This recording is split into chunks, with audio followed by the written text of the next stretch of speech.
معشوقك أوه أنا يا ليلي معشوقك أوه أنا يا ليلي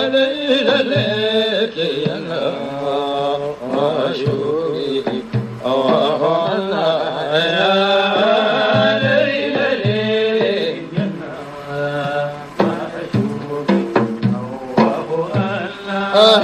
يوم الرحي فوق جبل أصل الإكسير على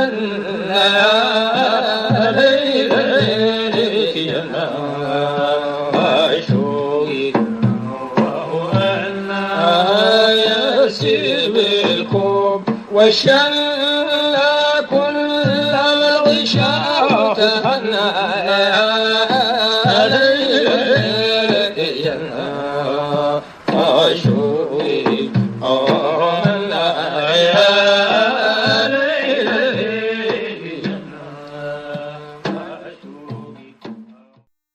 The return to Sudan.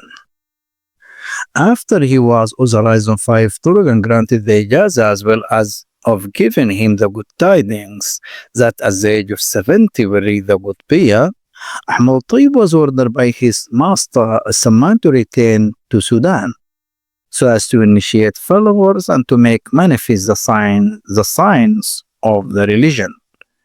After his faculties were perfected and integrated in guidance, Ahmad al-Tayyib had been sent to Sudan to carry out or to carry the banner of preaching.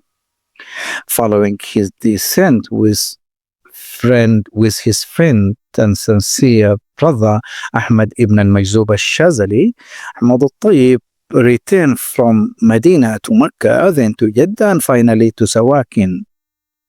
It appears that Ahmad al-Tayyib's extended stay in the Hijaz has caused his family and relatives to be very eager to meet him.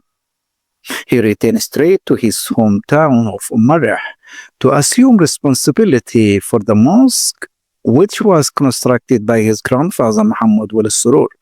He led the prayers, performed words and remembrances, and organized religious events. As a result, his star began to shine in the fields of Sharia and Tariqah. And it has been stated that he did not start the call for the Sammani Tariq after returning from Medina al-Munawwara because he did not initiate many followers. So he did not initiate many followers at the beginning of his arrival from al-Medina al-Munawwara. And instead, he focused all of his energies on teaching the sciences of Hadith and mysticism. So this is indicate that Sheikh Ahmad al-Tayyib, following his return from al-Medina al-Munawwara, he did not start initiating murids into the Sammaniya directly.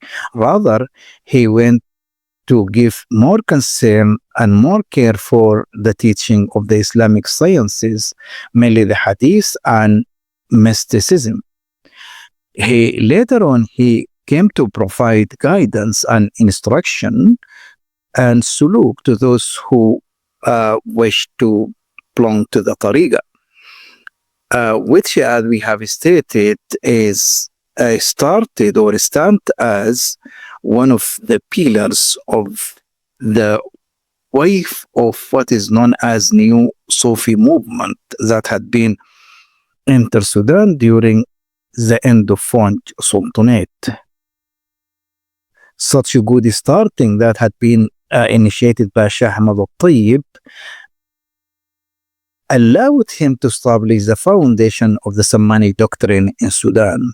For more information, I referring you to Qamar al-Dawla Zain al-Abdin Muhammad in his study Ahmad al-Tayyib al-Bashir, his theological views on Gnostic aphorism and published thesis on Durman Islamic University 2003, page 63. However, due to his pioneering and innovative role in the Sammani order, which in its very essence is Gadri, The tariqa has become known in Sudan as the Tayyibiyya Sammaniya Sufi order. Ahmad al-Tayyib's journeys. Sheikh Ahmad al-Tayyib's travels both inside and beyond the country began both before and after he was initiated into the Sammaniya. He had made his first internal journey from his birthplace, Marrah, to Island and then to Talha. And the nature of this traveling, it was knowledge seeking. And here I would like to say he is a seeker of knowledge. Because of this, he made his internal first journey from birthplace of his at Marrah to Island and then to Talha in central Sudan. His second internal visit, however, was to Sinnar after returning from the Hijaz as the invitation of the Sinnar ruler in order to cure one of his relatives, while his first outside journey involved being introduced into the Sufi path while performing the Hajj in Hijaz. On his second journey abroad, he went to Egypt and initiated the many students. Among them is Sheikh al-Wizzi. And by the way, Sheikh al-Wizzi is one of influential Sammanis in Egypt during that time. So Sheikh Ahmad al-Tayyib al-Bashir journey to Holy Land, Hijaz, either via Egypt or directly, as on his first visit, help shape and reinforce his spiritual side and help him gain both public and private acceptance. They also help him establish an environment that made it easier for him to share his knowledge, share his Sufi message and ideas, and attract supporters. Furthermore, he was able to spread his worldwide fame, expanded his understanding of Islam, and finished developing his religious identity through these travels. His profound writings on Sufi thought, which he revealed a new current in the universality of Sudanese Sufi thought and its expansion to the international arena, formed a behavioral framework that can be used and employed to serve the causes of Islamic unity. It also led him to higher scientific knowledge.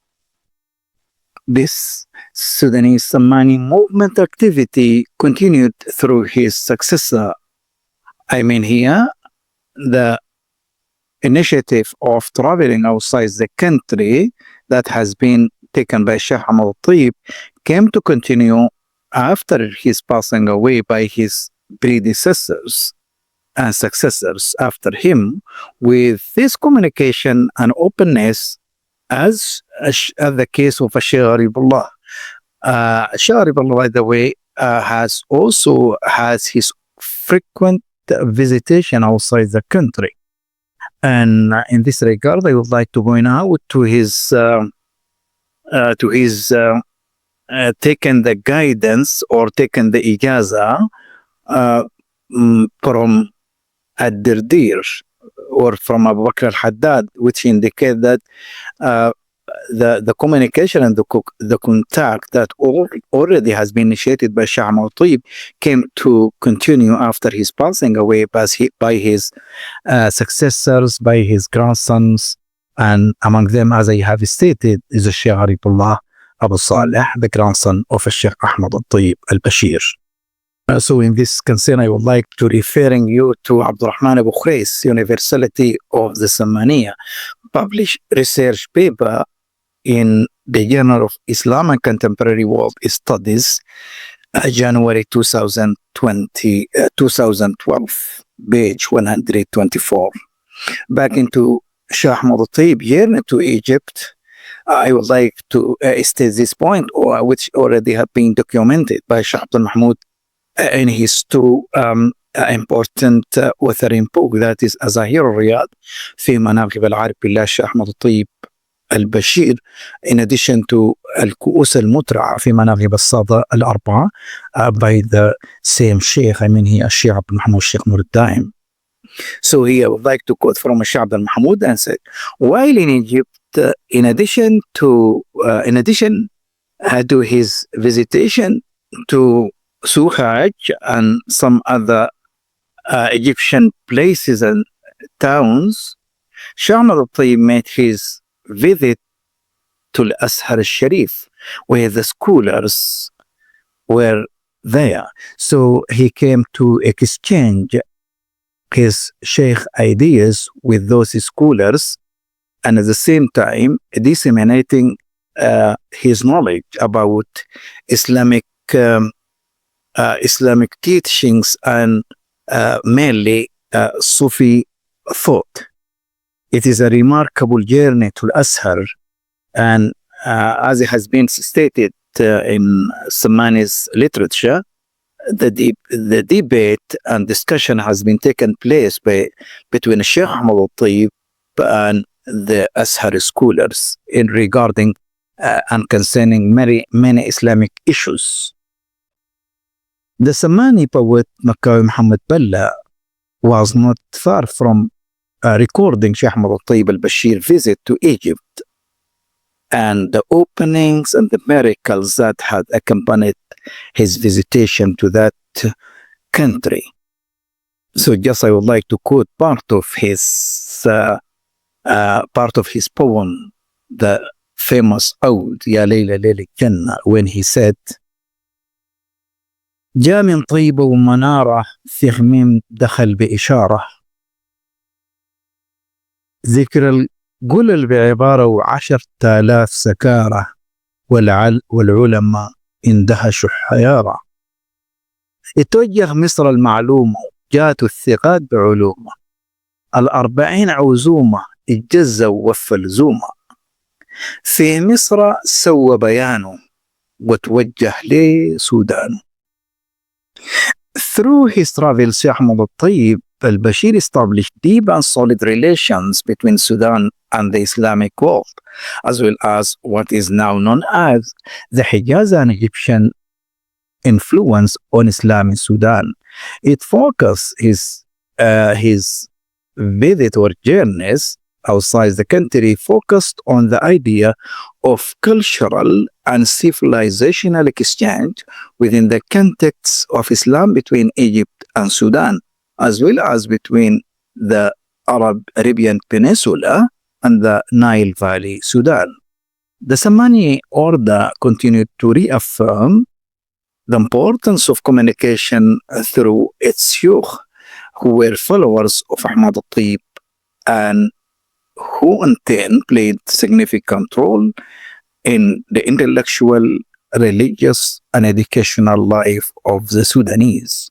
For more information, here I would like to referring you to Tariq Muhammad Osman in his study on the Samaniya Sufi order in Sudan. Sheikh Ahmad al-Tayyib Sufi Doctrine.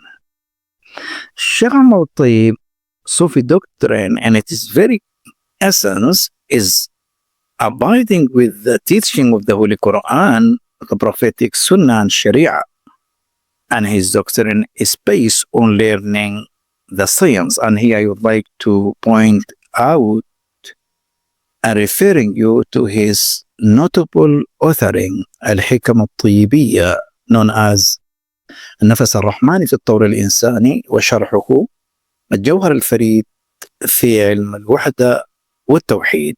By the way, in this book, and out of my translation or to the very same book, you find him in the 60 aphorism which make up the book whole content.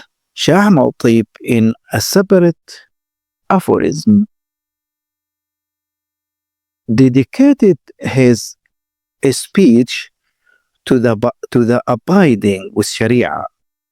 And in this concern, I would like to say that he is very concerned with the application of Sharia, not only in the status of our daily life, but connecting the Sharia to the Tariqa taken to Haqiqa.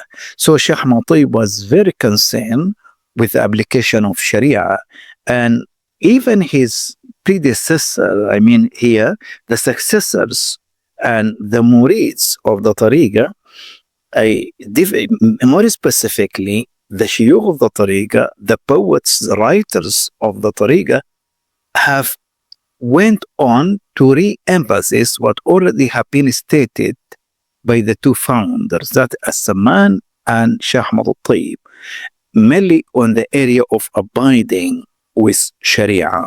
So the essence of his doctrine is based on abiding with the Sharia.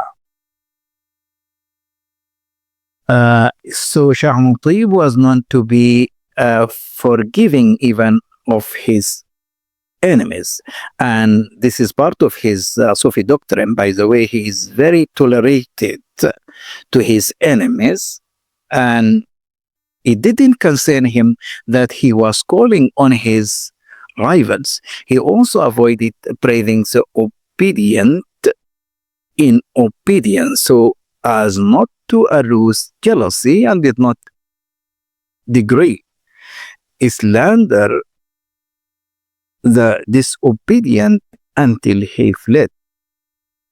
He was working for his family, and if he constructed a house for one of his wives, he began working with the builders without objecting.